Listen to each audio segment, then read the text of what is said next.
अंबिकापुर में आग का महाविनाश, फटाका दुकान बनी तबाही का कारण, कई घर जलकर राख, जिम्मेदार कौन? अब जल रहा है, बस अब क्या करें। ये तो पूरे घर अपने आंख के सामने देख रहे हैं कि ऐसे जल रहा है, तकलीफ हो रही है इतनी। जहां रोशनी बिकती थी वहां अंधेरा फैल गया, जहां खुशियां का सामान रखा था वहां मातम का मंजर बन गया। अंबिकापुर से आई ये तस्वीर सिर्फ आग की नहीं, लापरवाही की, विस्फोट की कहानी। पटाखा अगर होगा तो बिल्कुल गलत है, चीज हम रखना नहीं चाहिए, लेकिन लोगों का कहना है पटाखे नहीं थे, प्लास्टिक की वजह से ही ज्यादा होती है। यह खबर हमें भेजे हैं हमारे सहयोगी, हमारे साथी सरगुजा के जाने माने पत्रकार, सीनियर जर्नलिस्ट आसिफ अली जी। देखिए पूरी रिपोर्ट। हर बार की तरह शुरुआत से शुरू करते हैं। नमस्कार, जय जोहार, जय छत्तीसगढ़। मैं योगेश कुमार साहू और आप देख रहे हैं द छत्तीसगढ़। आज हम आपको दिखाएंगे अंबिकापुर शहर के बीच हुए उस भीषण अग्निकांड की पूरी कहानी, जिसने एक दुकान नहीं, कई परिवार की नींद, चैन और भविष्य तक जला दी। राम मंदिर के पास घनी आबादी वाले इलाके में स्थित मुकेश प्लास्टिक और फटाका दुकान में अचानक लगी आग ने एक ऐसा रूप लिया कि पूरा इलाका कांप उठा।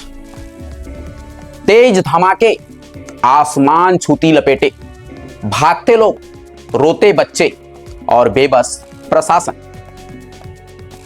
अब सवाल सिर्फ हादसे का नहीं है, सवाल सिस्टम का है। क्या शहर के बीच पटाखों का गोदाम चल रहा था? अगर हां, तो किसकी इजाजत से? और अब जिसके घर उजड़ गए, उसके नुकसान की भरपाई कौन करे? बताइए, अपना नाम बता दीजिएगा। शगुफ्ता कुरैशी मेरा नाम है। जी जी जी, अब जल रहा है, बस अब क्या करें। ये तो पूरे घर अपने आंख के सामने देख रहे हैं कि ऐसे जल रहा है, तकलीफ हो रही है इतनी। ये आग आपके घर में भी आ जाएगी? आ गई है, शायद पीछे लग गई है, हमारे घर में आग लग गई है पीछे से। ये बच्चा जाकर हमारे घर से सिलेंडर निकाला, ये बच्चा जाके हमारे यहाँ से सिलेंडर पीछे से निकाला है आग लगने के बाद में। आप लोग घर खाली कर दिए? हम लोग घर में कोई नहीं है, पूरा परिवार निकल गए हम लोग घर से। लेकिन कितना डर बना हुआ है? डर बहुत है, सभी चीजें अंदर है, कुछ नहीं है, बस सभी चीजें अंदर है, डॉक्यूमेंट वगैरह सब। अब समझते हैं शुरू कैसे हुआ आग का तांडव। अंबिकापुर शहर का व्यस्त इलाका, राम मंदिर के आसपास रोज की तरह चहल पहल थी। लोग खरीदारी में लगे थे, दुकानों में ग्राहक मौजूद थे, सड़क पर सामान्य आवाजाही चल रही। तभी अचानक मुकेश प्लास्टिक और फटाका दुकान से धुआं उठना शुरू हुआ। पहले लोगों ने मामूली आग समझी, लेकिन कुछ ही मिनट में हालत बेकाबू हो गई। आग दुकान के अंदर रखे सामान तक पहुंची और फिर जैसे ही फटाके के स्टॉक ने आग पकड़ी, पूरा इलाका धमाकों से गूंज उठा। एक के बाद एक तेज विस्फोट होने लगे। लोग घबराकर इधर उधर भागने लगे। फटाकों ने आग को बनाया राक्षस। अगर दुकान में सिर्फ प्लास्टिक का सामान होता तो शायद आग जल्दी काबू में आ जाती, लेकिन अंदर भारी मात्रा में फटाके रखे थे। यही फटाके आग के लिए ईंधन बन गए। हर कुछ सेकंड में एक नया धमाका, हर धमाके के साथ नई लपेटे, और हर लपेटे के साथ लोगों के चेहरे पर बढ़ता डर। कई लोगों ने बताया कि ऐसे लग रहा था जैसे युद्ध चल रहा हो। इलाके में धुएं का घना गुब्बारा छा गया, सांस लेना मुश्किल हो गया। लोग घरों की छत से कूदकर भागते नजर आए। 3 घंटे तक जलती रही आग। ज्ञापन जो बेहद अग्नि घटना घटित हुई है, जिसमें आसपास के 10-11 मकान भी प्रभावित हुए हैं। उनके मकान का जो हालत है वो एक तरह से कहा जाए कि डिसमेंटल करके फिर से बनाने की स्थिति में है। और कलेक्टर साहब से हम लोग ये मांग कर रहे हैं कि अभी तक FIR नहीं हुआ है। इतने बड़े क्षति होते क्षति तो होती ही, अगर समय पर शहर के बीच में फायर ब्रिगेड और लोग, आम जनता के लोग, वहाँ के आसपास के लोग जो अगर आगे बढ़ के वहाँ मदद नहीं करते तो बड़ा क्षति हो सकता था। लोगों ने अनेक गरीब लोग थे जो अपना हाथा तोड़ दिए, अपना बाथरूम तोड़ दिए कि लोगों को आने जाने में, वहाँ को जो अगजनी हो रहा था उसको उतारने में मदद लगे। तो उनको भी कुछ मांग की बात थी। नंबर अभी तक भी आसपास के कई इलाकों में स्थिति नॉर्मल नहीं हुआ है। कहीं जहाँ बिजली नहीं आए हुए हैं, कहीं आया हुआ है तो आ जा रहा है, ठीक से नहीं है। नंबर सुन लीजिए पूरा जो मैं बोला हूँ। कलेक्टर साहब से मैं कहा कि अभी तक इसमें FIR नहीं हुआ है, FIR नहीं हुआ है, गिरफ्तारी नहीं हुआ है। आम जनता, आम जनमानस मेरे साथ जो गए हैं, जहाँ घटना घटित हुई है वहाँ के प्रभावित परिवार के लोग हैं मेरे साथ। आशीष वर्मा जी हैं, हमारे मंडल अध्यक्ष हैं, ये हमारे इन्होंने ब्लॉक अध्यक्ष जी हैं, परवेज भाई जी हैं, चंद्र ये अपने जो मग्गू भाई हम लोग घर से, अमित सिंह जी है, ये प्रभावित परिवार जो हैं उनके साथ मैं गया हूँ। और सब लोगों का ये कहना है कि अभी तक FIR नहीं होना, और आम जनता में शक की स्थिति इसलिए है कि जो हमारे यहाँ के विधायक हैं और जो मंत्री हैं बार बार ये बोल रहे हैं कि फटाका तो था नहीं, फटाका है कि नहीं है, फटाका है कि नहीं, मुआवजा मिलेगा कि नहीं मिलेगा। यानी सीधे सीधे मैसेज जा रहा है कि हमारे माननीय मंत्री महोदय, हमारे विधायक महोदय स्वयं व्यापारी के पक्ष में खड़े दिखाई दे रहे हैं। तो वो शक हम लोगों ने जाहिर किया। मैं कहा कि आप भी मौके पर थे, SP साहब मौके पर थे, साफ पता चल रहा था राकेट छूट रहे थे, पटाखे फूट रहे थे, बम फूट रहे थे, और उसको अगर झुटलाने की कोशिश की जाएगी तो बर्दाश्त नहीं किया जाएगी। इस पर हम लोग आंदोलन करने से पीछे नहीं हटेंगे। वजह क्या मानते हैं दादा?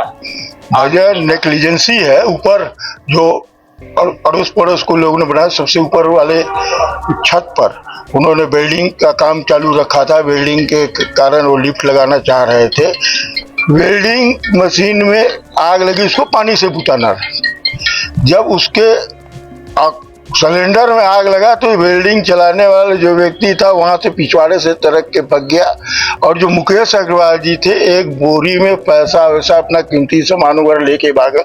यानी 50 मिनट से ज्यादा इन्होंने फायर ब्रिगेड और प्रशासन को सूचना नहीं देनी, तो 50 मिनट पहले अगर सूचना दिए रहते तो छत के सबसे ऊपरी मंजिल में लगा हुआ था तो शायद कंट्रोल किया जा सकता था, इतना ज्यादा हादसा नहीं हो पाता।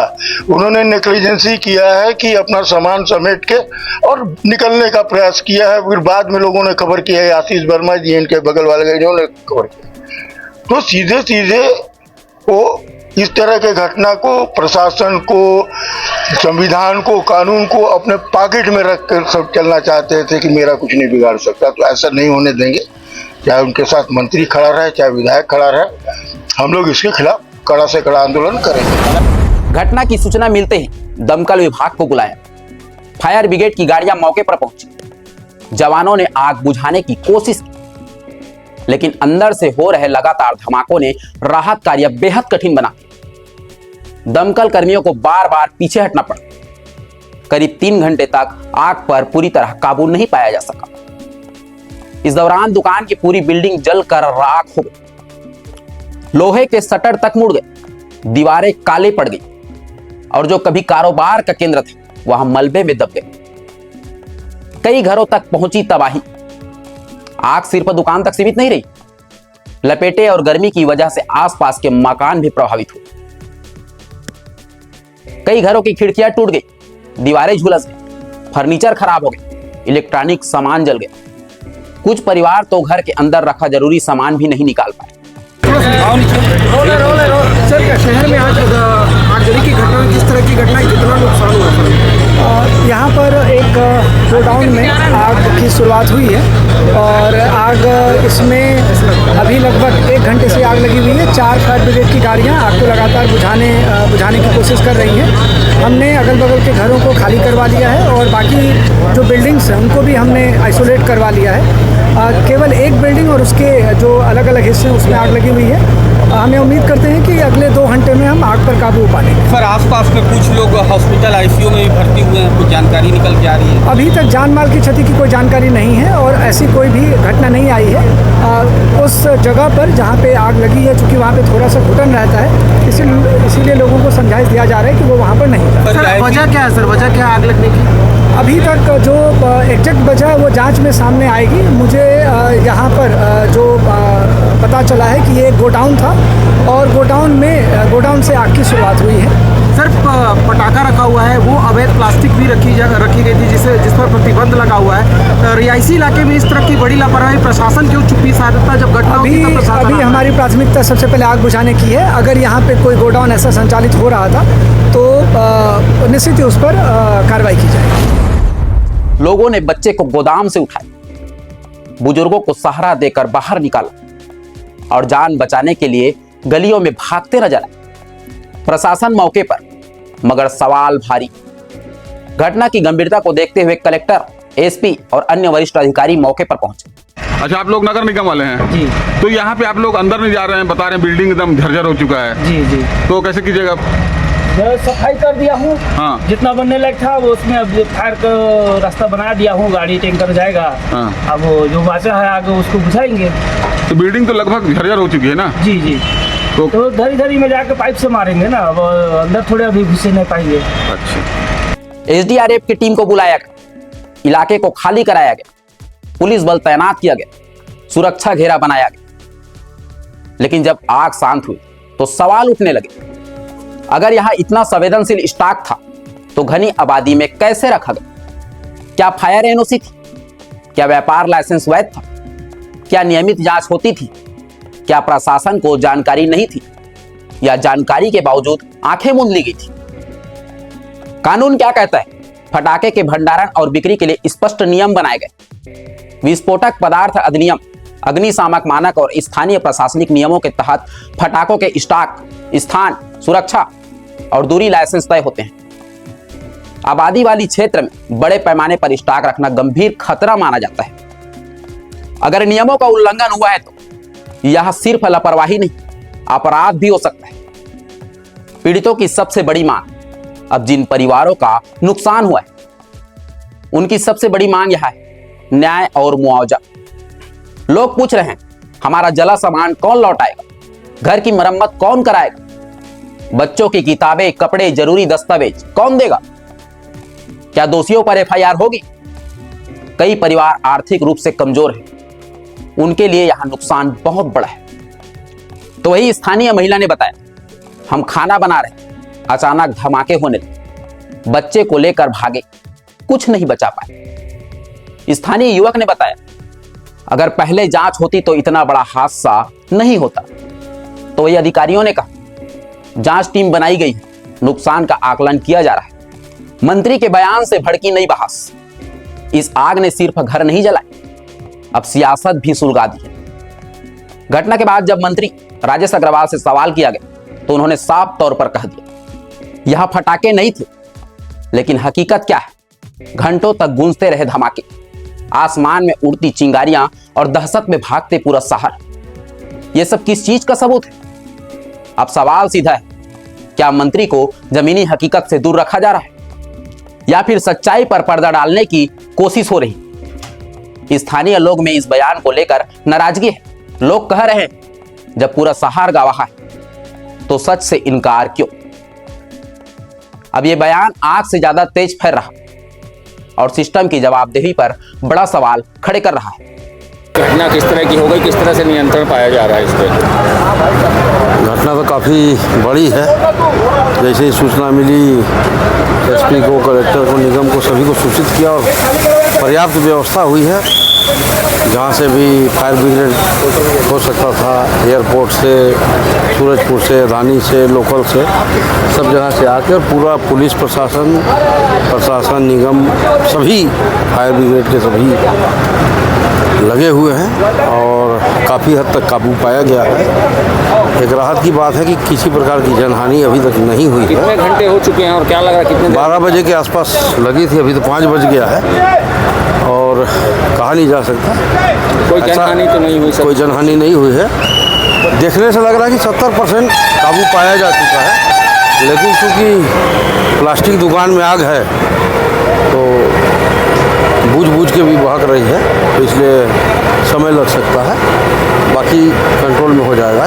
पटाखे भी अंदर फूट रहे थे, पटाखों को रखना कितना सही है? पटाखा अगर होगा तो बिल्कुल गलत है, चीज़ हम रखना नहीं चाहिए, लेकिन लोगों का कहना है पटाखे नहीं थे, प्लास्टिक की वजह से ही ज़्यादा होती है। शहर के लिए चेतावनी, अंबिकापुर का यह हादसा सिर्फ एक खबर नहीं, हर शहर के लिए चेतावनी है। कितने बाजारों में आज भी ज्वलनशील सामान रखा पड़ा है, कितनी दुकानें के पास फायर सेफ्टी नहीं, कितनी जगहों पर तो लाइसेंस सिर्फ कागजों में है। अगर अभी नहीं चेते तो अगला हादसा कहीं भी हो सकता है। अभी अपना नाम बता दीजिए। आशीष वर्मा मेरा नाम। अभी की क्या स्थिति है? अभी आग का लगभग काबू पा लिया गया है। अंदर से रह के थोड़ी लपटें उठ रही हैं, धुआं का गुबार उठ रहा है, पर बिल्डिंग जो है पूरी तरह कोलैप्स होने की स्थिति में है। सारे कॉलम जो है छत के संपर्क से अलग हो चुके हैं। जो जोरदार विस्फोट हुआ, जो पटाखे के गोदाम में जोरदार विस्फोट हुआ, उसका असर अब अड़ोस पड़ोस के घरों में भी देखा जा रहा है। करीब दर्जन भर घरों के कांच फूटे हुए मिले हैं। 9 घरों में तक आग पहुंच गई थी। 9 घरों में आग से भारी नुकसान हुआ है और जैसे जैसे रेस्क्यू ऑपरेशन चल रहा है वैसे वैसे और बड़ी घटना सामने आती जा रही है। लोगों को जाने नहीं दिया जा रहा, बता रहे बिल्डिंग एकदम ध्वस्त होने की स्थिति में है। हम लोग सामने वाले घर से छत से एक वीडियो बना करके निकाल के लाए थे। उसमें ये साफ प्रतीत हो रहा है कि सारे कॉलम जो है छत के संपर्क से अलग हो गए हैं। 2 तरफ से बिल्डिंग का छत जो है वो नीचे फ्लोर पे आ गया है। 2 तरफ जो है छत कॉलम के संपर्क में, बीम के संपर्क में है, जिसकी वजह से सामने से बिल्डिंग खड़ा दिख रहा है पर पीछे से बिल्डिंग पूरी तरीके से जमींदोज हो चुका है। सवाल सिर्फ अंबिकापुर का नहीं है, सवाल हर उस शहर का है जहां नियमों से ज्यादा रसूख चलता है और सुरक्षा से ज्यादा मुनाफा देखा जाता है। जब लालच सुरक्षा पर भारी पड़ता है तब शहर जलते हैं। जब सिस्टम खामोश रहता है तब मासूम बेघर होते हैं। किस तरह से प्रयास किया जा रहा है? देखिए, मैं गाड़गांव में था तो जैसे ही खबर मिली मैं कलेक्टर को, एसपी को तत्काल सूचित किया और जल्दी से जल्दी जहाँ से भी हो सके फायर ब्रिगेड मंगाने के लिए निर्देशित किया था। और अपने बैरमा एयरपोर्ट से, ACCL बिजरामपुर से, सूरजपुर से, रानी से, लोकल सभी जगह से फायर ब्रिगेड आ गया है और धीरे धीरे काबू पाया जा रहा है।